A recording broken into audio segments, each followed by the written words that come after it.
Nice intro, right? We don't talk politics much, but occasionally we'll get that in there. Yeah, Cheers. Let's go.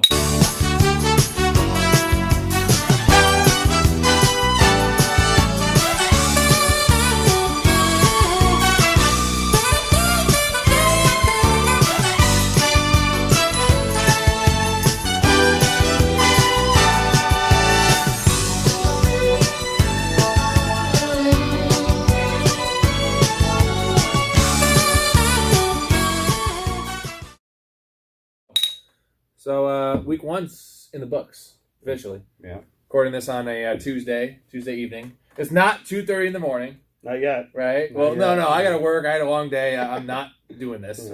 You'll probably sucker me into it somehow, but you won't.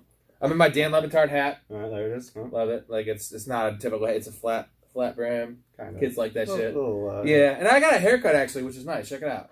Shaved. I look pretty nice. You're a brand new man. Look young. Brand new. I got a couple compliments today about that. Yeah. I'm not young. No. They said it made me look thinner. I was like, it makes my gut look nice. Thank you. Well, when you force people into responding to your haircut, like people are generally going to be polite.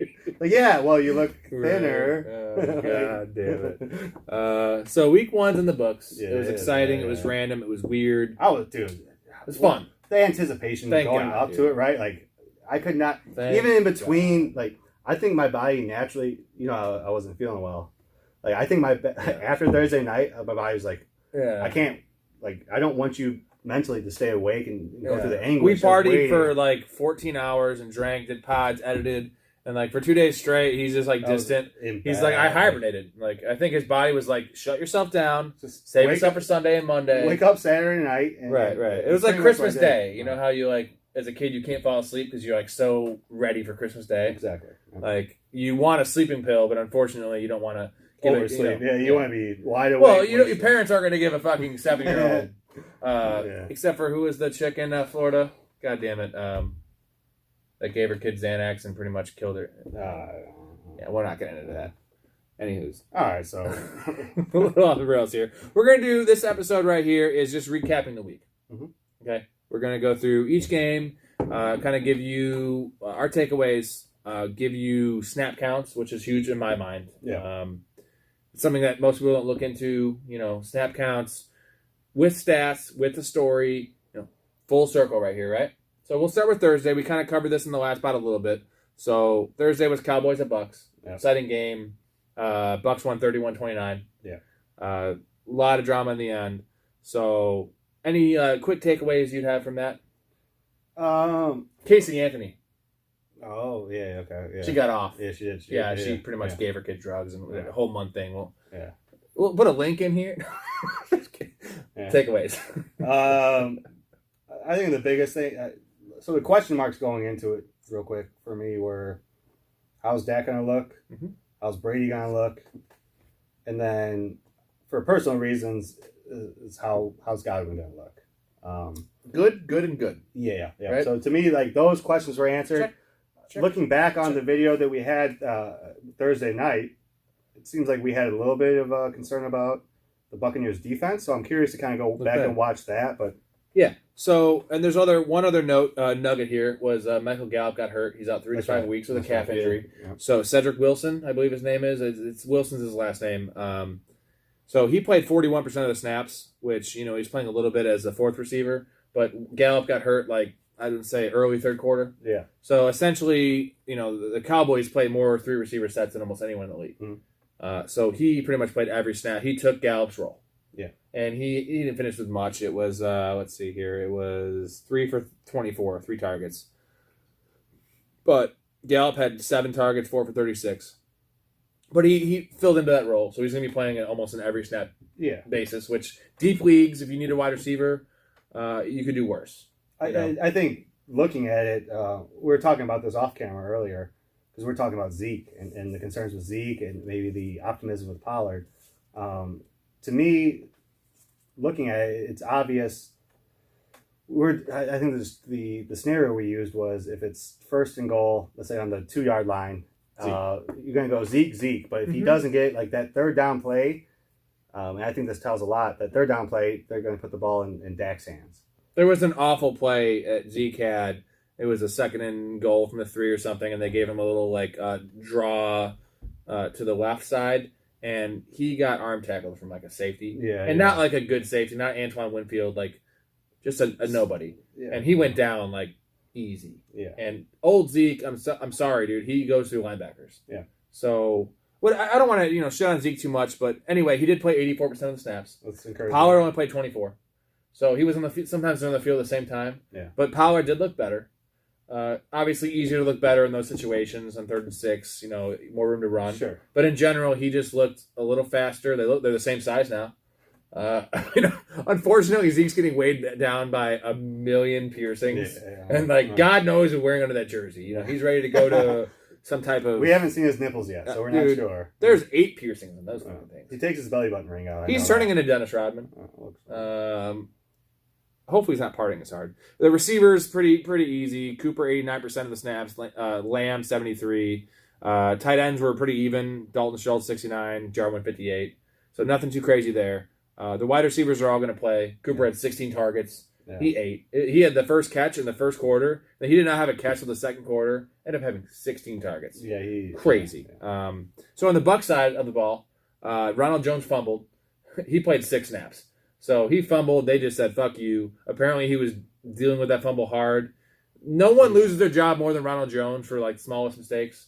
Fitzpatrick. Well, it's not even mistakes. It's like you dislocate your head. No one believes in Fitzpatrick. But the thing about Rojo's the same. Fournette also had an awful drop that led to a pick. Yeah. And it was just as bad, almost more egregious in my mind than the Jones fumble. Mm-hmm. Fournette had no issues coming back from that.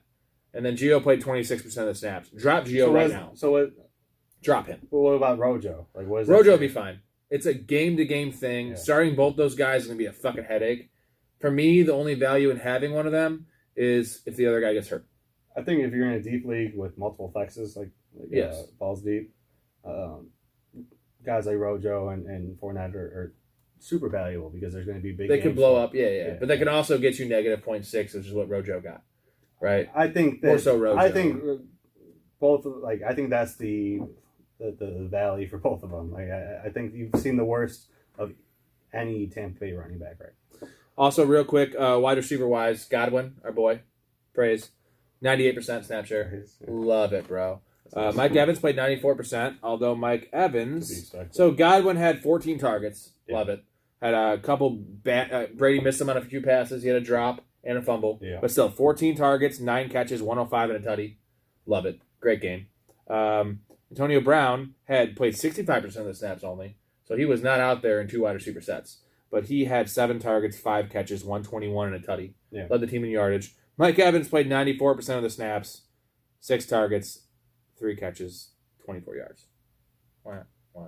Yeah. Not good. Mike Evans does these things. I mean, again, just don't panic on Mike Evans. He's Mike Evans. He's going to catch 10 touchdowns. It's going to be a bumpy ride. Yeah, I think with Mike Evans, I think it's fair to say don't expect a huge above ADP season. Yes, the target share isn't going to be there. When you can get above ADP, everyone besides Evans, I think Evans is maybe the running backs. And one last thing, Gronk somehow played 88% of the snaps. OJ Howard didn't see the field. He's coming back from that Achilles injury. Gronk has 4 touchdowns his last 2 games, kind of the Super Bowl. Don't trust in Gronk. Do you know Do you know the snap count between the 2 teams? In terms of total plays, offensive plays, it was similar, 68 to 71. It wasn't. No. Sorry, it was 90 for the Cowboys. I think the Bucks probably had 78. Offensive plays. A lot of plays in the game. Yeah, that game was back and forth. All right, let's do our. We're gonna do a little round the horn. Off right in the center. Let's go 1-0. All right, next game: Eagles at Falcons. Now this one was a snooze fest.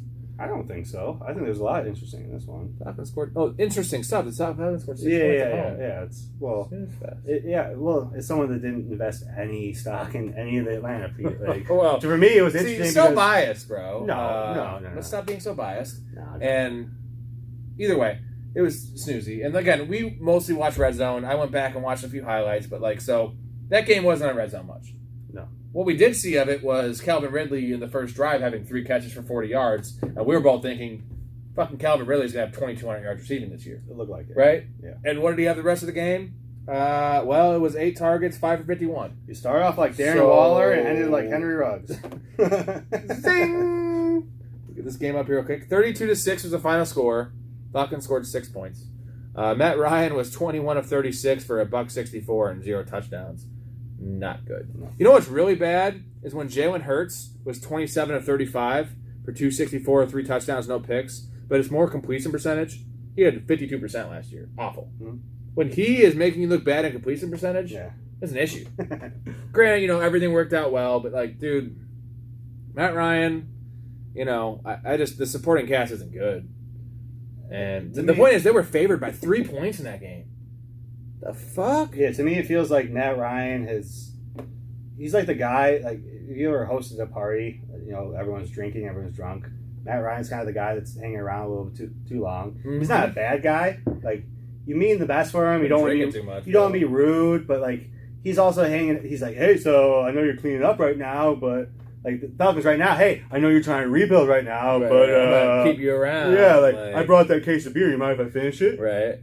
Like leave, motherfucker. Uber. It's 2:30. You're cleaning up. You're in your underwear cleaning up, and Matt Ryan's still there drinking. Nice analogy.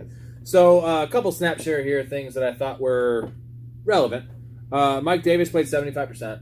Nice, bell cow, whatever. Went 15 for 49. Did have 6 targets, 3 for 23. So, I don't know, ho-hum. Cordell Patterson actually played 33% of the snaps. 7 for 54 and 2 catches for 13. So he actually outplayed Mike Davis. Why they're using Cordell Patterson is crazy to me. I feel like they have Wayne Gallman, who is eventually going to be the number 2. And in my mind, Wayne Gallman played well with the Giants last year. He's eventually going to take over. Like when the Falcons are 2-7, Wayne Gallman's going to be the starter there. So I have him in a lot of leagues stashed because I see the upside. Like Mike Davis, no one's future. He wasn't the future with the Bears when we drafted Montgomery 2 years ago. We let him go for nothing. Yeah, he was old then. And then the Bears got rid of Cordell Patterson. Yeah, right. So full circle here. So Calvin Ridley played 85%. So Justin Gage. Now this is a tricky one because he was drafted. Like when the Julio trade happened, Gage skyrocketed to like the 8th to 9th to 10th round. Yeah, and I saw the reason because he still had 100 targets last year and produced solid 700, 800 yards and 6 touchdowns. Easy to draw the correlation. He played 68% of the snaps, and no other receiver on the team played like over 30. But he had 2 targets for 0 catches, so it was a gooser, dude. Yeah, that was a Mike Adams. I think that's more of a product of Atlanta's offense in general. So that was a bad game. Ryan was 21 of 36 for 164, inefficient, awful. I don't even think the Eagles' defense is that good. I just think that was just bad. Arthur Smith's first game. I don't think it's a product of the Eagles' defense. I think it's just the point is outside of Pitts and Hurst, they're going to play some 2 tight. We'll get to that in a second. There's no other receiver they trust. So like Russell Gage, he'd be on the field more if it wasn't a blowout. Is going to play 78-80% of the snaps. Mm-hmm. He's going to get some work. Yeah. Not a fan, but like a buy low possibly. And the thing is, you actually can pick him up in the waiver wire because I see people dropping him. Honestly, no. So I would anticipate most people are going to drop him right now. Pick him up, right? It's not even buy low. I think it's just wait and pick him up like for free. If Calvin Ridley gets hurt, that offense is going to be like the worst in the league. But at least Russell Gage will be getting 10 targets. Based on I think Atlanta will be better moving forward.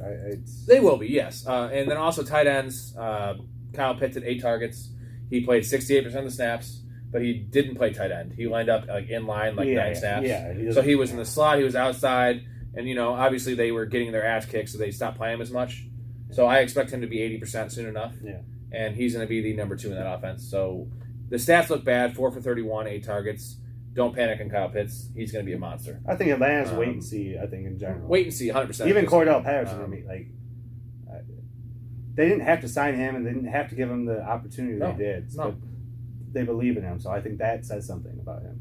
Hayden Hurst had 4 targets, but he played 60% of the snaps. They're playing a lot of 2 tight end sets, and he went 4 for 28. So nice little handcuff, deep leagues. If you're really need a tight end in a 14-teamer. Yeah. Herndon's not available. Some of those who are playing 2 tight end leagues, go fuck yourself. All right, that's the Eagles. Or sorry, that's the Falcons. That's awful. Garbage. Yeah. We'll go to the Eagles real quick, and it was a little better.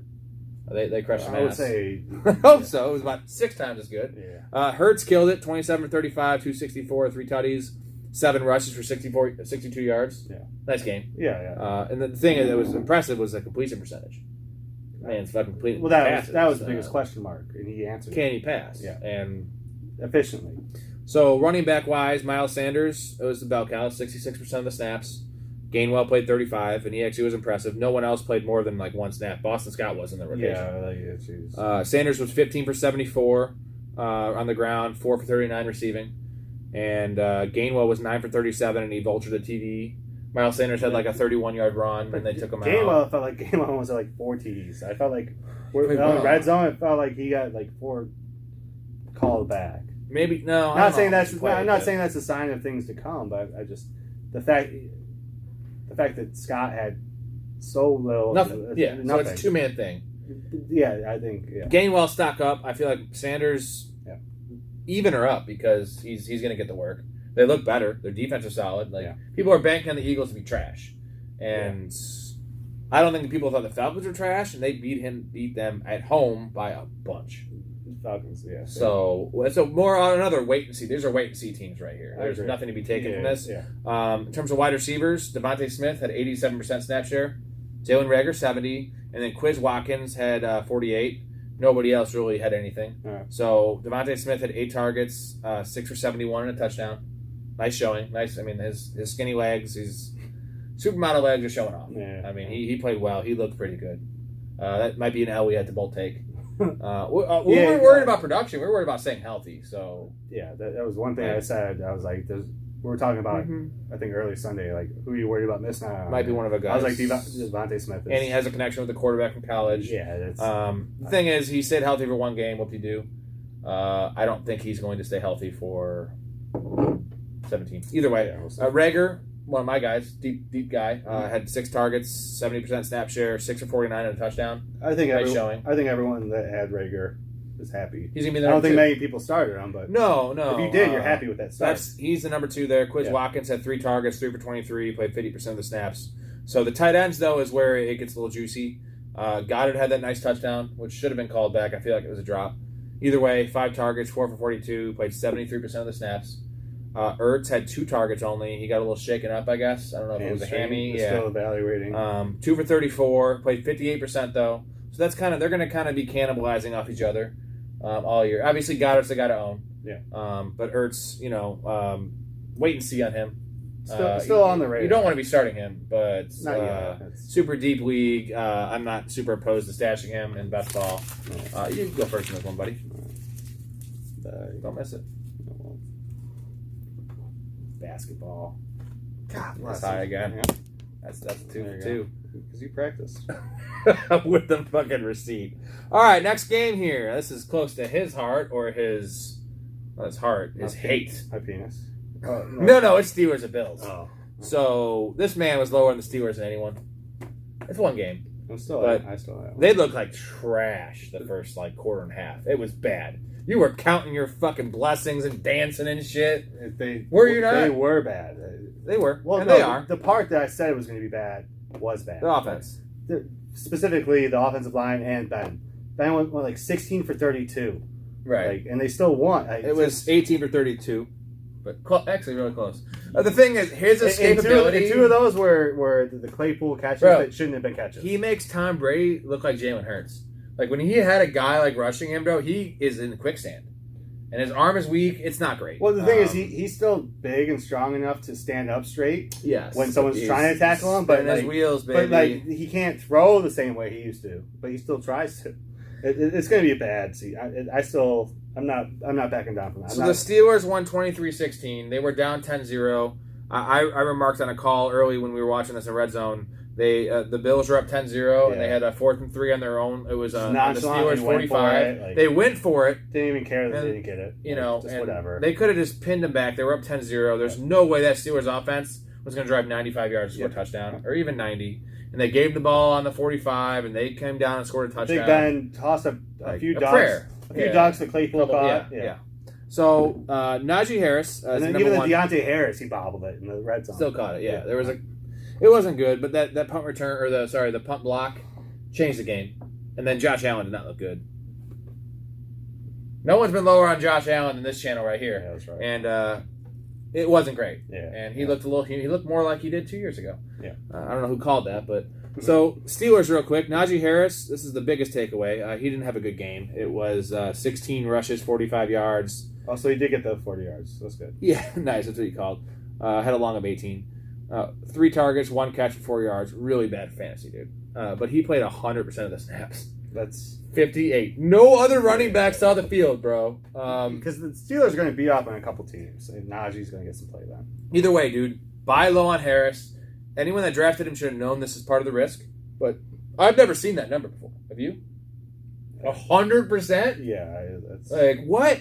especially with the offense that's not running. Only efficiently. Mike Tomlin, though, right? Like, he's the only one. That's why I like Najee coming into the year. Not because he's good. He's okay. Not because the offensive line's good. They're bad. It's No, I thought you Mike liked Tomlin Najee is a because- slave owner, bro. So you A black slave owner at that. So you like Najee strictly because of Volume. the That's it. implied volume. So, no, it's not implied. It's going to be there. I told you that, and it is there. It didn't really show in this game. Well, no, I remember you were saying how athletic and how good Najee is. Now you're saying it's Well, he not is. that. No, Like, it's the offensive line is a problem, yeah, right? Yeah, He hasn't had a chance. But in Django, Samuel L. Jackson, Mike Tomlin is that. Well, He's the black slaver, bro. yeah. I'm going to work you 100% of the carries. Yeah. God damn it, you got 3 years. Is this in bad taste? Mhm. Poor taste? Mhm. Damn it, I'm not even really that drunk. Sorry, whatever. It's in the middle. No one's. Is YouTube gonna? No. Move on. Yeah, just move next. Next. Shovel. So wide receivers, crazy. Juju played 53 snaps, which is 91%.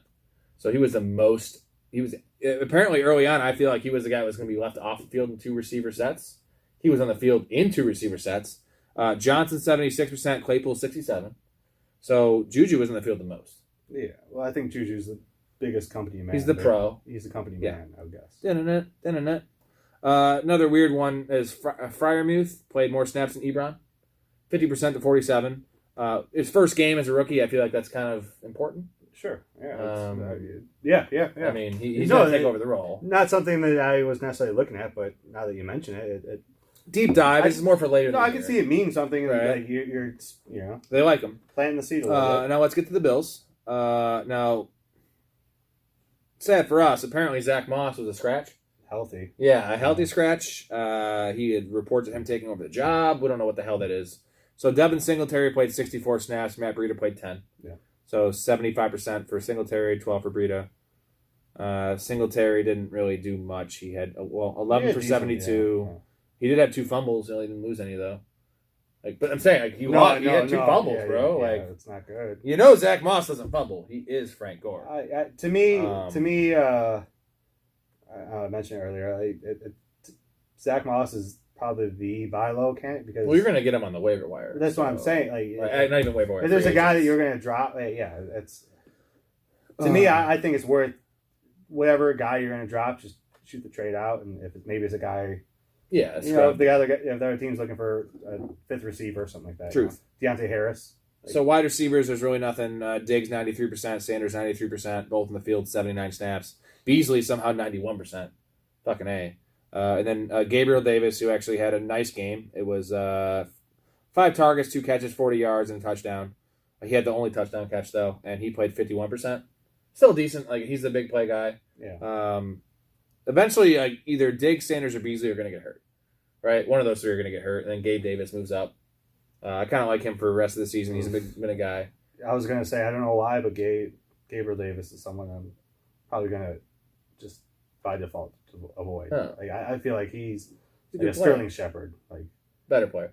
no, my point is he's going to have one big game, and then people are going to be like, well, he's part of the offense now. Right. No, I think He was more of a basketball guy for me. Right. yeah. 'Cause he had 7 touchdowns last year. Redraft 7, 8 like targets. Gabriel, like I don't know. He's more of a handcuff though. Like if Diggs goes down. Anywho, Sure. Dawson Knox, tight end, played 58% of the snaps. No one else played anything, so he was on the field. Yeah. So that's the Bills and Steelers. Let's go. Can you hit one now? Nope. Good game we got. I'm up 2-0. Yeah, it's a good game because you're winning. Hey-oh! That's I don't miss it all. no. Too easy. Gotta move it back a little bit. All right, Vikings-Bengals. Now, this was an interesting game. This is a good one. It was a fun one. It was Bengals won 27-24. It almost looked like it was going to OT over to a tie. You were dead set on it. I was so set on a tie because the Bengals would have been so happy with a tie week You one. were so excited. Right? Well, because I just love ties, man, especially early on. Like It's better than a loss. Yeah. Well, And it's very, very 2021, like PC. yeah. Everyone gets a trophy. Like, we didn't lose. Let's celebrate. There's some like, apple slices and a trophy. So we'll start with the Vikings here. There's not really too much to unpack. Dalvin Cook played 71%. Madison played 11. Madison clearly just a handcuff. Never play him. For now. Love him as a handcuff, though. Number one guy besides Pollard. Thielen, Jefferson, 90%, 90%. Vikings are super simple. They have a couple guys. The one thing that stood out was Tyler Conklin played 71%. And your boy Herndon played like 11. No, he's still acclimating. Yeah. Give it to because week the Irv 4. Smith injury. I get it. But right now, Conklin, and what did he do? He had 4 catches, 41 yards on 4 targets. Jefferson, though, did have a rough game. 9 targets, 5 for 71. Thielen, of course, 10 targets, 9 catches, 92 yards, 2 touchdowns. That's all he does is catch touchdowns. Yeah. I'm not buying in. He's not going to, look good, but not buying in, right? Yeah, I think he's an older version of Tyler Lockett. There you go. They both had similar stat lines. Well, more catches for Thielen, but Lockett probably had more so not yards, much to break down there. We'll go to the Bengals, which is a little more interesting. Sure. So my boy Joe Mixon had a great game. Yeah. 29 carries, 127 yards and tutty. Yeah. Also chipping in 4 targets, 4 catches for 23 yards. Well, the top That's fantasy, 33 touches. Yeah. And go back and listen to any podcast. I told you Joe Mixon is volume king. Yeah. He's going to average 25 touches this year. He's going to have 14, 15 touchdowns, barring health. Yeah. But he looked good. He looked really good. He did. And so he played 78% of the snaps. Samaje Perine played 22%. So clearly Samaje Perine's the guy to own. If you have Mixon as a handcuff, if you want a high upside guy on your bench in case Mixon goes down, Perine slides into RB2 status for me. I think this was to be honest, look, the few plays that we did see, well, actually, we saw quite a bit of the fourth quarter and overtime. To me, the reason P. Ryan was even out there that much, I think that number's exaggerated, to be honest.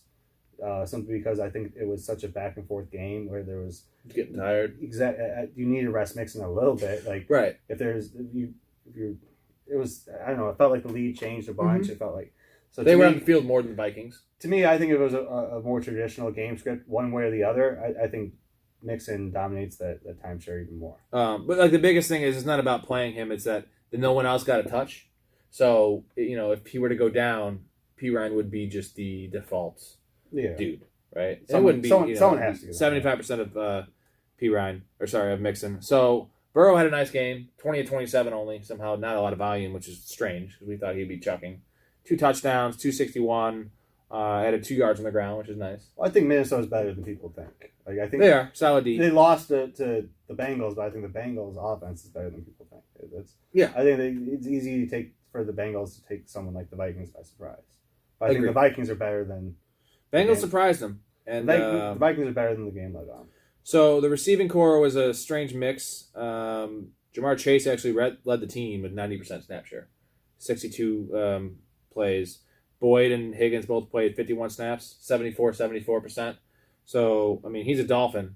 Apparently they were playing underwater. He got enough of a Dolphin of water. Dolphin accessible. Right. Imagine when he plays the Dolphins. Fucking A. If it's in Miami, Jamar Chase going A. Well, the Dolphins are going to be confused the entire time in the second quarter. They're not going to, he's one of us. Jamar Chase played well, man. He had 7 targets, 5 for 101 and a tutty. Higgins had a touchdown, but only 4 for 58. And then Boyd was disappointing with 4 targets, 3 for 32. We both figured Boyd would be more involved. But it's one game, I feel like Boyd is more going to eat in games that are behind. He's a check down. We're going to talk about this game a little bit later, but the scenario with the Bengals reminds me a bit of the Saints with Winston. Like, you're super encouraged about someone because of the way Winston plays. Like, I think Joe Burrow's coming in. Yeah, right. He was questionable to play week 1 until a week ago. Like, he was playing in the preseason a little bit, but we all knew he was going to play. But my point is they were setting the expectations low, and I think he came out and overachieved. And based on Boyd will be a product of that.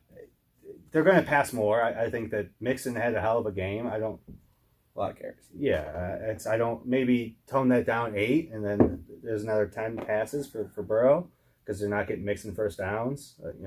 10, 12 extra passes. Ready to hit it? That's getting too easy. 49ers Lions. Interesting game. Stinker at first. It was it was a lot of fun. I think one of the more fun games to watch. Really, just in general for me, going into that game, one was, are the 49ers as good as everyone expects? Because they were number one in the division in terms of odds. Obviously, Lions were bottom in terms of the NFL in terms of win percentage. Everyone. So in general, what was interesting to me in that game was, one, the Niners are super well coached. I think they're going to tune up a lot of bad teams that don't have a lot of fight in them. For example, like the Jags. But with the Lions, we discussed this with Campbell earlier in the offseason. We don't think he's going to be. He's not the type to quit. Like, he's biting people's kneecaps off. That, and not only was it the perseverance the Lions had, a lot of people didn't think they had the ability to put up 31 points, garbage time or not. They're 35, whatever it was, 33. 41-33 was the final. They got within one. Yes. So the fact that they put up those points in general, I think, is encouraging.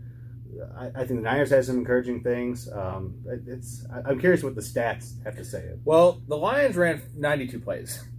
That's a lot. Crazy, bro. It had to be. And people think they're like slow pace. Like, apparently this offense, like, obviously they're not gonna have 92 plays every fucking game. It was playing catch up, whatever. Yeah. Dude, they were playing fast. They were using the running backs almost exclusively. It was Tight crazy. end too, yeah. So Swift, there was a report came out that Swift was going to be limited. We benched him in a few weeks because of that report. Yeah. Don't listen to the noise, because that hurt us. Yeah. He played 63 fucking snaps, which it was only 68%. Williams played 32, which is 35. But they consider that limited for. Fucking A, man. He was not limited. 63 snaps. That's 2 weeks worth, dude. Yeah. And then, so their wide receivers, total fucking mess, dude. Yeah. Khalif Raymond was their number one receiver snap-wise. Raymond? He came from the Titans. 69 snaps, 75%. St. Brown had 59 for 64. And Tyrell, who got shaken up, played 42. Cephas played 35. So that wide receiver core is a stay away. But during the game, I agree with you that, don't touch any of the Lions receivers right now. But it didn't seem like Cephas was the play. Like, when they needed a big play, it seemed like Cephas had that nice, like, he didn't even catch it on the sideline. Whether it means something or not, it felt like Cephas was the go-to clutch receiver, right? He looked like the big play guy. Something to keep an eye on. I'm not saying go. Yeah, the problem is he only played 35% of the snaps. Yeah. But he looked the best. And St. Brown was quiet. Like, Cephas had 3 for 12, 7 targets. Terrell got hurt. But he had the touchdown. Tyrell Williams got hurt. Yeah. St. Brown had 4 targets, 23 yards, and he played 59 snaps. Yeah. So, and Khalif Raymond had fucking 3 for 50. So, but Hawkinson played 78 snaps. That's nice. Yeah. 85%. So, that man's a focal point. Swift, Hawkinson, right? Jamal Williams sprinkled in. Yeah. 2 guys you need to know. Now, moving on to the 49ers. So, Raheem Mostert, as we're recording this, is out for the year. Out for the year. No, 8 weeks. No, he's out for the year now. Oh. Yep. He said on Twitter he's out for the year. He's not coming back. yeah. The typical Mostert played like 6 snaps. Well, at least he came out. He didn't pull a Josh Jacobs. And Right, yeah. Like maybe. So they had Trey Sermon, who was a rookie. They drafted in the 4th round, which is, the higher. They drafted Eli Mitchell in the 6th. He was inactive because they had Mostert, they had other guys they liked, and he didn't play special teams. So Eli Mitchell was active, Hasty was active because those guys play special teams. After the Mostert injury, Eli Mitchell played 35 snaps and he had 64%. So, and he had a great game. It was how was it? It was. Well, it's not pulling up right here, but it was nice. It was like 19 carries, 105 yards. And something like yeah. And then Hasty had 16 snaps, 29%. He had 1 carry. Kyle Juszczyk played more than him, and he's a fullback. Yeah. So Trey Sermon's going to be involved. He's going to be eventually the guy, but at this point, Eli Mitchell worth the waiver ad, right? Like he's not every down back, but I was kind of waiting because I know we're going to do our drop pickup ad or whatever we're going to call it. Or DDP or something. DDP. Not DP. DDP. Drop pickup or DPT. Drop pickup. It's some kind of thing. DDP. Drop trade pickup. Yes, it is not DP. DTP. BBC. Dog turtle. That's a porn search. Dog turtle porcupine. So, wide receiver wise, crazy. Brandon Ayuk got benched. Yeah. Benched. 0 catches, man. Well, was he benched or he just wasn't getting targeted? Right? No, he got both. Benched. Right. He played 47% of the snaps. So he played 26 snaps. Debo played 46, 84%. Yeah. Sherfield played one more snap than Ayuk because I feel like halfway through the game, they're like, fuck Ayuk. He's still learning the playbook, apparently. He's learning to be a pro. Yeah. What is that? Mohamed Sanu played 36% of the snaps. I don't even know he was on that team.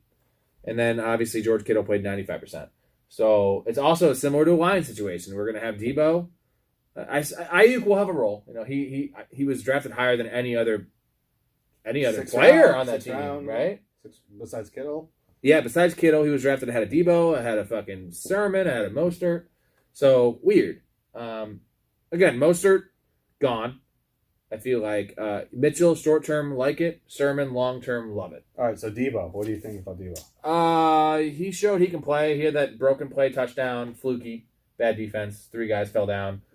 While he stays healthy, the problem with Debo has always been health. So if you were a manager, a fantasy manager that was looking for a receiver, is Ayuk someone you would try and buy low on? All day. Yeah. All day, man. Yeah. 17-game season. Especially if it's maybe he was the fourth, whatever, third, fourth receiver on someone's team that maybe he's a running back. All day, buy it. Might not be able to play him next week, but give it 3 or 4 weeks, he'll be back. What type of running back did you trade for Ayuk? What kind of running back? No. Would you do James Conner? 100%. Kenyon Drake? Yes. Okay, so kind of like that yeah, area. Kenyon Drake, it's nice because Jacobs looks hurt, and he's gonna. So you're talking the 7th, 8th round running back. I'll take Ayuk for the upside. Get the extra 2 rounds, get Ayuk because of the one panic game. It sucked he had 0 targets to get benched, but it was also against the Lions. Well, they didn't need to throw. The Niners to me are a team that are so well coached offensively. You never know who. Yes, but he was the best player. His film was good last year. I liked him.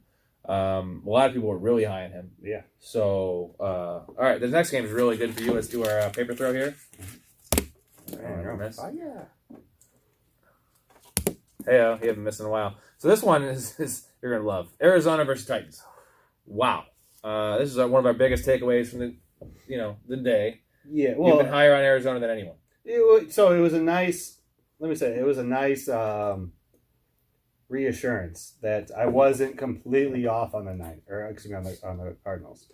To me, I think this was the game that you need to look at the circumstances the most. So we're talking about how the Titans score versus the Cardinals defense, and you were talking about the play action. I know you have some numbers for that. Mm-hmm. We'll dive into that, but the reason the Titans got so out of whack is because when you think of the Titans, what's their offense? Derrick Henry, right? And play action passing. Tannehill's not the type that's going to roll out of the pocket. No. He's the play action guy. He's an accurate passer. You can't drop him back there like Aaron Rodgers, dude. He's good when you have someone like Derrick Henry behind you where you can play action. You have a little bit of time and you can throw accurately, set your feet. I quote my man Rob Kappa saying he's assistant quarterback. Well, so Chandler Jones, my point is Chandler Jones blew up the entire he disrupted the entire game plan, everything that's anticipated from the entire game, whether it's the Cardinals offense or the Titans offense. Because if the entire Titans offense is dedicated or dictates that play action, and Chandler Jones getting 3 sacks in the first quarter, like you're not 5 total sacks, folks. Yeah, 3 in the first quarter. Wow. So Mike Tyson talks about getting punched in the fucking mouth. Yeah, like the Cardinals came out, punched the Titans in the mouth, and they staggered more.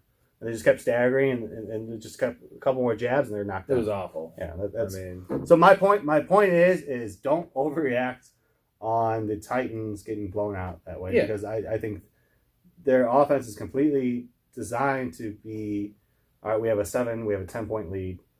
Now we do a play action. Now we get Derrick Henry. This is where Julio Jones, like now when the play action's there, this is where Julio Jones becomes a threat. This is where AJ Green becomes a threat. And let's also not overreact to Arizona's pass rush. Like, yeah, it looks good. Their defense looks good, but let's be honest here. Like it's one game. Yeah. So, and the Titans, offensive line, new system, game that went perfectly for them. Perfectly. And the crazy thing is they were on the road. It seemed like that was a home game, just with how it worked out. So real quick, one thing is that I this is weird. It's one game, but last year the Titans on pass plays ran play action 38% of the time. On week 1, it was 11%. Yeah. So obviously they didn't establish a run at all. They were playing from behind and they were worried about doing play action because you're going to get sacked. But that's just not who they are. And Arthur Smith's gone. I don't know if it's a reflection of the situation with Arizona's pass rush or was a situation of Arthur Smith being gone, scheme change, whatever it was. I don't like it. Yeah. And they better get back to the fucking roots. Well, they got exposed. If you're going to have Ryan Tannehill try to drop back and play Aaron Rodgers, like type quarterback, you're going to get smoked because he is not that. How do you I'm assuming the Titans had Super Bowl ambitions, right? They still do. So I'm saying, if let's say they make the Super Bowl and they play the Bucks, how are you going to stop Devin White? They're fucked. Right. So posers, right? I think that their offensive line looks absolute trash. Tannehill was exposed under any without Henry being 100-yard rusher. The offense is exposed. So there's not many snap counts to lay into here on the Titans. Henry only played 40. McNichols, who is the third string because Darrington Evans is out for 3 weeks, played 36%. Henry played 63%. Henry did have 3 catches for 19 yards. That's encouraging. Someone predicted him to have 40 catches this year. He's pacing. Well, he's pacing for 51. He's pacing. One game I'm already taking a victory lap. Well, lap it. You need 3 games because. Right? Unfortunately, he needs to catch 51 passes just to be an RB2. Right now, all right. Well, so AJ Brown, Julio both play 80%. Nothing there. I'm just gonna. I think they have a get right game against Seattle. Yeah, that's just a garbage game. Real quick on the Cardinals. This man just your nipples are hard, right? Everything's hard. So Edmonds played 40. Connor played 34. 58% for Edmonds, 49. So it's a 50-50 split. Edmonds had a nice game, dude. He had a 12 rushes, 63 yards, and also chipped in 4 for 43. Connor did have 16-53, but he didn't have a single catch. So Connor is going to lead the team in rushing yards. I would hope so. And rushing touchdowns. Yes. Yeah. Well, no, Kyler's going to lead the team in rushing touchdowns. No, I think. To me, Connor's honestly. I was the opposite early in the offseason, but to me, for best ball, Edmonds is the running back. Especially PPR. Yeah. But if you're doing redraft, Connor's the running back. There are a couple important snap counts here that you will like. Yeah. This is with their wide receivers.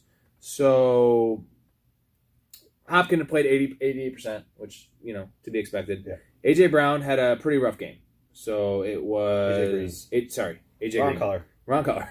Same color man, but different color team.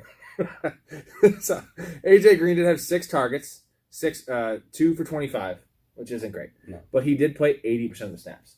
55 snaps, right? Now, Christian Kirk, on the other hand, popped. 5 targets, 5 catches, 70 yards, and 2 tutties. Popped. Christian Kirk played 57% of the snaps. Yeah. So, yeah, stats look nice. I still take A.J. Green over him. He's going to be on the field. Better player. Yeah, so to me, A.J. Green, I know we talked about this a little bit through text message. I think the way I describe A.J. Green is he's someone that the defense needs to account for, but the offense doesn't need to rely on. So he's... Eloquently put. So he's a guy that the defense is going to be like, all right, it's first and goal from the 8-yard line. Mm-hmm. We can't not guard A.J. Green. Right. That's why Kirk and guys like Rondell Moore and Hopkins is just unguardable. It'll even out, though, right? Once they start seeing Kirk beating him, Rondell beating him. Exactly. So right now, I think A.J. Green is more valuable for the actual team than he is for fantasy purposes. Yes, and Rondell played 20 snaps, 29%, but he did have 5 targets, 4 for 68 in his limited work. Yeah, just so you know, I have Kirk and Rondell in balls deep, and I'm still starting Rondell. Kirk's still on the bench. Right. Well, ballsy. Well, I missed. I have a chance to come back. Gonna miss. So much pressure. All right. So let's see what you got. Oh, you're throwing closer than me. I'm throwing back here. Get the fuck out of here, dude. Cheating, dude. What do you mean? Cheater. What? Yeah. Well, okay. Next game: Seahawks and Colts. Seahawks at Colts. Hawks win 28-16. Yeah. Carson Wentz blows. I wouldn't say that yet. Didn't look good. I don't think he looked bad. We didn't watch enough of the game, right? I know neither of us did. Well, you don't think I watched? We saw this. No, I'm saying I know for a fact His numbers were actually solid: 25 for 38, 251, and 2 tutties. He didn't look bad. No, he didn't look bad. We saw the red zone, which there wasn't much of. Okay. So Well, they scored 16 points. I don't like that. no. So my bad. Any big takeaways you have of the game? We didn't watch much of it, but we Cardinals, saw the Seahawks. Seahawks Colts. You're always trying to put the Cardinals in everything. Bird. No. To me, obviously Tyler Lockett. Yeah, well, Tyler Lockett was nice. I mean that. I think it showed that he was probably underrated going into the season a little bit. Tyler Lockett, because our two MVP picks were Russ and Kyler, and now we're talking about all these, like, each of them have their main guy, Hopkins and Metcalf, respectively. Right. But there's also guys around them that have made Pro Bowls, All Pros, that scored.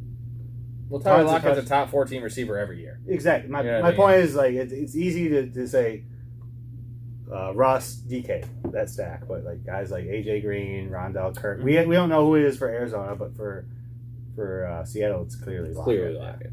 Yeah. Now, the Rashad Penny got hurt. It's a tradition unlike any other, right? Like, motherfucker plays like 8 snaps and gets hurt.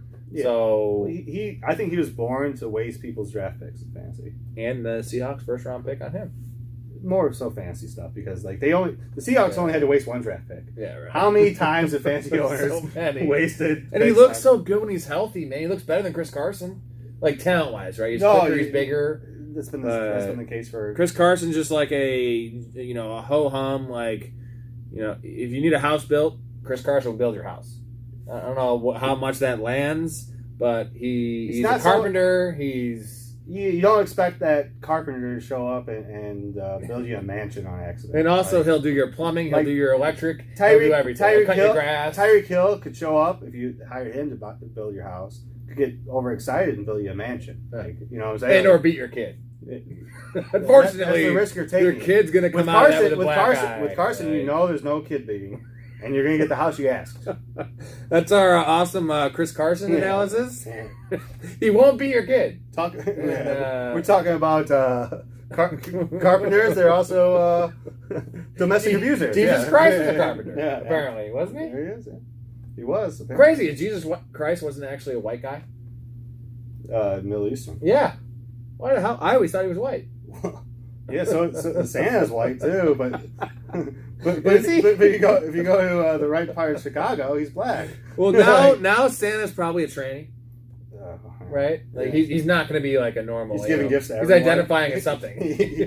he makes sure he's. All right, that's what Seahawks go. No, okay. All right, DK played 93%, Lockett 85%. That's really all you need to know there. Everett played 72%. Somehow, that's nice. Will Disley played 70%. 2 touchdowns. Blocking, yeah. So same thing with the game flow was they're just going to run the ball. Russ was 18 of 23. He did have 4 touchdowns. I mean, Russ is just something different. Now, real quick on DK, I was panicking. He didn't have a target until about 2 minutes left in the second quarter. Yeah. He finished with 4 for 60 on 5 targets and a touchdown. He had a bailout touchdown. Worst game he's going to play all year in my mind in terms of volume. Yeah. It was rough. I mean, it was. I don't feel like the Seahawks were ever challenged. No, and they never had to throw it up. Like DK is going to thrive and out DKing everyone else. He's going to be more athletic. So if Russ never needs to throw it up to DK, like it's a good sign that they played so well and Russ threw so. Mm-hmm. He had more touchdowns than incompletions. That's a good sign. Like. If you have that's Russ for you. If you're a DK or a Lockett owner, you're pretty happy with that. Yeah. Yes. Especially against the Colts defense on the road. Like the Colts, same thing as the Cardinals or like the all. Looking the whole division. Hot take here. I think that division might have break the record for the best record against non-divisional opponents ever. I'm curious to see what's going to happen in division. In division, it's going to be a bloodbath. That's what I'm saying. Like that's out of the division, right? That's will they ever lose a game out of division? It doesn't matter what happens out of division because I think they're going to be one of the better. All 4 of them are going to be more competitive. Right? Who can win head to head? Yeah, exactly. Yeah. Can you win 4 out of 6? But you get what I mean about like the out of division. They might break the record for like least I'd losses. be curious of what it was. Yeah. Because I mean, if the Cardinals are the worst team in the division, and they destroy the Titans, nice start. Colts, real quick. Jonathan Taylor and Naeem Hines pretty much split the work. I forgot about JT. He had 7 catches somehow. So quiet. But he had 55%, and Hines had 45%. Obviously, game flow helped that with Hines. But there was no one else, right? Like Marlon Mack played like 3 snaps. Wentz did nothing to inspire confidence. None of the receivers, not tight ends. I guess JT and Hines are the. Pittman played 97%. Didn't do much. It was not great. It was 3 for 29, 4 targets. Gross. Who was their top receiver? Pascal. He had 5 targets, 4 for 43, and 2 touchdowns. So he took everything. Campbell had 1 for 24 as one of my guys. I called Pittman a poor man. You called him a poor man's Calvin Johnson. And then real quick, though, just an honorary mention, Jack Doyle. Had 59. Jack Doyle. Oh, absolutely. Wow, He had 59% snap share. So he didn't do. He had 3 for 21. That's pretty nice. Cox had 51. When he's the other 41% of the time, he was just on a beach banging Andrew Luck. I don't know who bangs who, but Well, as long as you can balance it. yeah, I mean it's a great life, dude. Like just having sex with Andrew Luck and catching passes. Hello, Draft Oil. Oh, boy. Oh, barely. Well, I'm gonna dude, fucking barely. throw up here by you, bitch. I ain't not missing. Chargers and football team. The football team. All right, Chargers 20-16. They win. So Ryan Fitzpatrick got hurt. Yeah. So to me, like hindsight, biggest thing for me watching post Fitzpatrick, because that's what I'm looking at most, right? Obviously, the starting quarterback got hurt. Mm-hmm. I think the biggest storyline is how's the backup do. I don't see much of a difference. No, a little bit more mobile. If anything, not a better strong up. arm. Like it seems like More unknown. people are going to be rallying around someone like Heineke more so than Fitzpatrick. Mhm. I don't know. Fitzpatrick looked weird. Like his helmet looked oversized or undersized. I couldn't tell. You can't tell, yeah. Like, His head big, Either his his shoulder. small, Like I think he was wearing shoulder pads for 2001. But something. He borrowed Deion Sanders' old one. So. Ooh. I don't know. So it was kind of a boring game. Our guy Justin Herbert, who we were not a fan of fantasy-wise this year, bailed himself out with 337 yards and 1 touchdown. Yeah. 37 attempts. Wasn't a good game by him. No. He didn't look good. A lot of volume. Austin Eckler, I think 15 it wasn't a good 57. game fantasy-wise, but I think it was a good game. He managed. He did. Well. He didn't really. He I think he one played pick well as only. a professional, but as a fantasy quarterback, it was disappointing. So snaps real quick. Eckler had 47, which is 58%. Par for the course for him. He's not ever going to get 75. Roundtree was the second guy. No in. catches, I think, is very important for. Is that right? 0 catches for Eckler. Whoa. Top. That's the PPR guy? Remember? Somehow he had a rushing touchdown. Top though, 6, so- top 7. Yeah. PPRs. What the hell's going on here? Strange. Well, you want to know why? Anthony Lynn went to the Lions, and Right. now all of a sudden, Yep, they're not passing Swift running and backs. Jamal have him. So, one of the reasons he didn't have any catches was because Keenan Allen had 13 targets and Mike Williams, my boy, had 12 targets. Yeah. And they had 9 and 8 catches respectively. They played, so Keenan played 83%, Mike Williams played 75%. Jalen Guyton actually played 65%. That's 53 snaps. After that, it was like literally nobody. So, Jalen Guyton, deep guy. Yeah. Just for the snap share, if anything happens to either of those guys, already 65% solid. He had 5 touchdowns last year, but limited role. But Mike Williams, I got to touch on him real quick. 12 targets, 8 for 82 and a touchdown. Had the red zone look. He stays healthy. Mike Williams going to eat. Yeah. To me, for in terms of fantasy purposes, if you're looking at the Chargers offense, it's the not surprise, but like the person that exceeded expectations is Mike. Like everyone else, I think Keenan Allen was what was to be expected. Yeah, 9 for 100. Herbert was under 19 points. expectations, not our expectations, but someone like Mike Williams that's getting 12 targets, probably tripling his career average. I mean, that's the guy that is standing out in terms of all that, especially with a low-scoring game like that. I think Washington's defense is good. Chargers defense improved too. Yeah, we know Herbert's not going to be as good, so if you can get the guy that has the most targets on the team.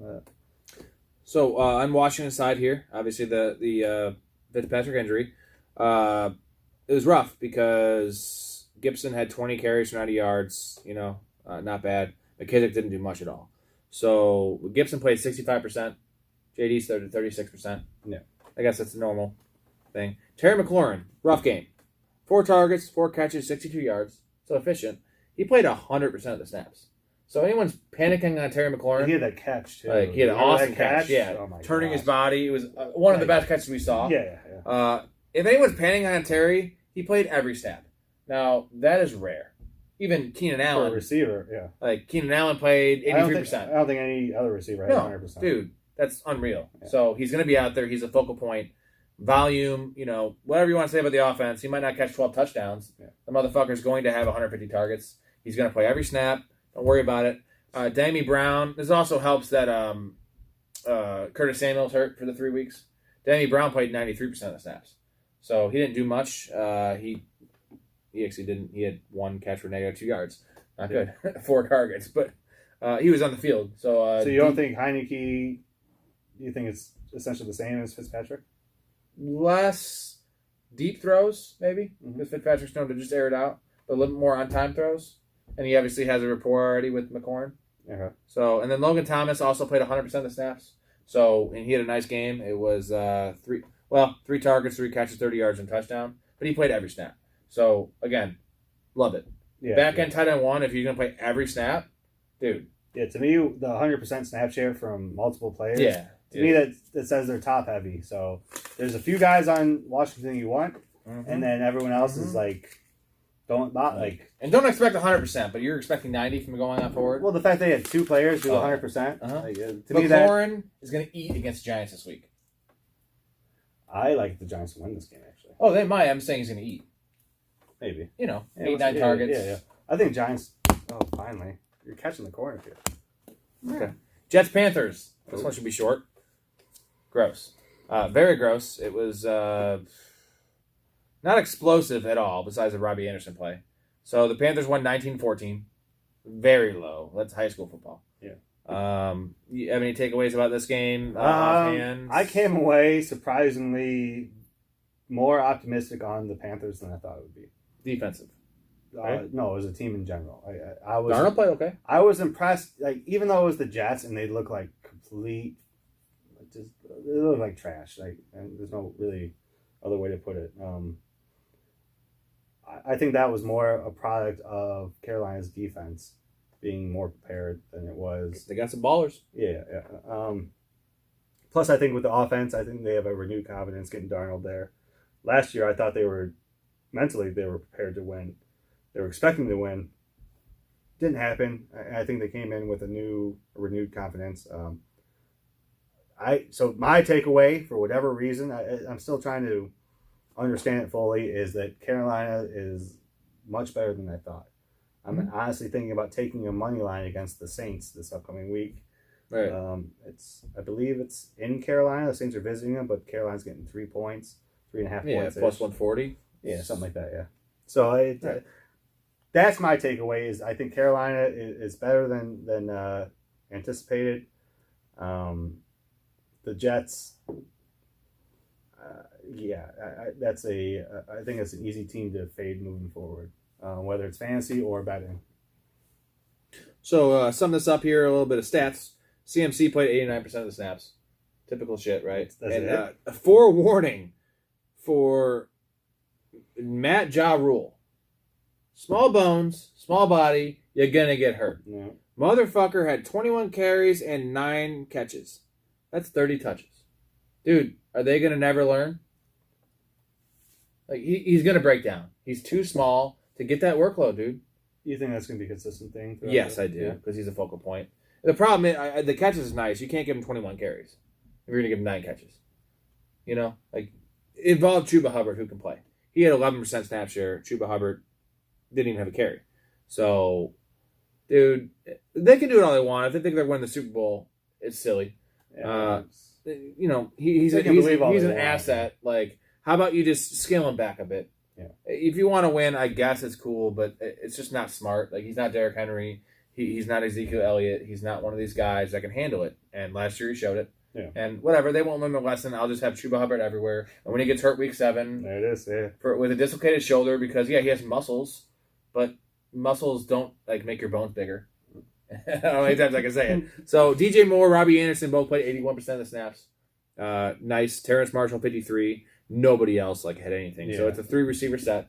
DJ Moore had 8 targets, 6 for 80. Nothing great, but the volume. Robbie Anderson had 3 targets, but 1 catch, 57 yards, and a touchdown. So he bailed himself He made out. it count. Yeah. 100%. Let's see. Jets-wise, there's really not much. Running backs are a mess. Ty Johnson played 54%. Like the starter, Tevin Coleman, played 26%. Fantasy-wise, I think the Jets are the biggest to avoid. Yes. Like besides Corey Davis.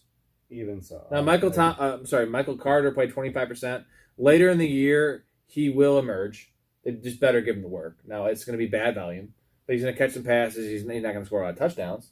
He might have 15 touches. Sure. Corey Davis played 89%. Elijah Moore had 86%. Braxton Berrios, him, 57%. It's not great. But Corey Davis had a great line of 6 catches, 80 yards, and 2 touchdowns. So that's a guy, I think he gave false hope to a lot of fantasy owners. Yeah, because if you're going to rely on a Jets player. Well, now all of a sudden, Corey Davis seems like he's a guy like a wide receiver 2 or 3. Like, I don't see him. No, I see him as 3, but not as 2. But I think people are going to start treating him that way. Oh, I tapped dude, you're so lucky. Still tapped it. Let's go. Yeah, just toss him. I hit the fucking stand. It's at the phone. That's what I'm aiming for. I told you. Outside, the stand. Now I can hit the stand. That's what I was aiming for. God damn it. I was just pussyfoot. All right, Jacksonville Texans. This is even a worse game. We got the 2 worst games back to back. Yeah, this will be quick. Let's go through this right. Quick. So this is Jacksonville 21, Texans 37. Yeah, the only thing I really have to say, just looking at these notes here, is James Robinson. I think it's overhyped how poorly he did. Everyone. Why do you say that? Well, look, yeah, actually the number is yes. It's not even that. Like I'm an eye test guy, and you didn't get the opportunity for one. The game script, like we talked about, how the Cardinals came out and punched the Texans or the Titans in the mouth. Yeah, I'm assuming the Texans came out and punched the Jags in the mouth. Urban Meyer was not expecting this, especially from the Texans. Urban Meyer's gone after week 5 anyway. I was thinking about it. He's Rodney Dangerfield and back to school. Yeah. He's ready to go back to college. Right. And then he's 65 years old. Yeah. Like he's a 65-year-old, like ready to go back to college. Like, get me the fuck out of here. Like, I'm here because I'm obligated to be here right now. Well, in the first spot ever, we talked about Urban. I was like, he's the guy that comes in the night and bangs your mom. He sets on franchise. He says he's going to be there forever. Mr. Woodcock. And then he's just gone. Yeah, he's just gone. Yeah. And, he always says it's good. He gets the contract. He gets the breakfast. He gets the bang of your mom. And he's just gone. Yeah. So the Robinson thing, that was crazy because he played 64%. Hyde played 34%. But Robinson had 5 for 25 on the ground. Hyde had 9 for 44. Yeah. With that snap share. And then the nice thing is that at least Robinson had 6 targets, 3 for 29. Hyde only had 2, but he had 2 for 14. I think one of the biggest overreactions is everyone saying that Robinson's cooked.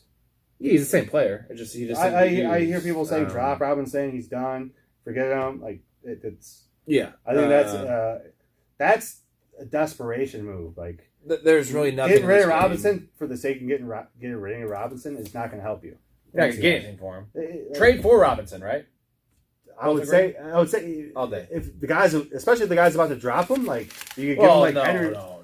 But, you know what I'm saying? If you give like a Henry Ruggs for him, like that's not happening. But if you can get 60 cents on the dollar, all I'm saying is I see YouTube guys all fucking day talking about how drop. Well, they're morons.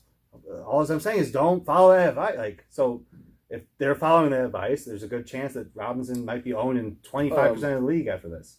Well, okay, Real quick though, one other thing, just in the Texans, Brandon Cooks killed it. He's their only target. I don't project this all year, but running back situation is crazy. So Mark Ingram had 26 carries for 85 yards and a touchdown. So they all scored a touchdown because Philip Lindsay had 8 for 25 and a touchdown, and then David Johnson had 3 carries for 10 yards, but David Johnson caught a touchdown. So the snap share though was Mark Ingram 46. David Johnson, 28. Philip Lindsay, 26. We both believe Philip Lindsay is going to have the role like sooner than later. Yeah. He's the best back, youngest, even though he's not even young. Youngest best back here. 28, yeah. It's a mess. Bottom line is watching this game, if you have anyone fantasy-wise that you're relying on to win the championship, move off of them. Yes. Trade them if you can. Like Cooks. Any of them. Cooks to me is, I guess, the best sell high out of this. And the best buy low is Robinson. Like other than that, maybe DJ if you can get him really cheap, like Chark. But let's go. Right in the center. Kinda. Oh, Browns and Chiefs. Ooh. Now we're getting to the nitty gritty, the good games. Yeah. This is the AFC Championship preview. Real quick, shout out to Goldfish, one of our awesome, most supportive sponsors. But see, when I eat goldfish, they give us something back. We don't get money from any of these, but at least they give us awesome flavor. I love that fresh baked taste that just crunches in your mouth. Pepperidge Farm, yeah, there it is. So Browns Chiefs, awesome game. Browns 29, Chiefs 33. Browns dominated the game the whole time until they decided to not lose. They were trying to win the game the entire time, and then when they decided not to lose the game, they lost the game.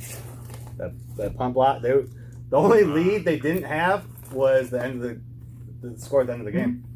Chiefs is doing what they do, right? Lose the whole game. They don't cover, but they win. Yeah. So 33-29.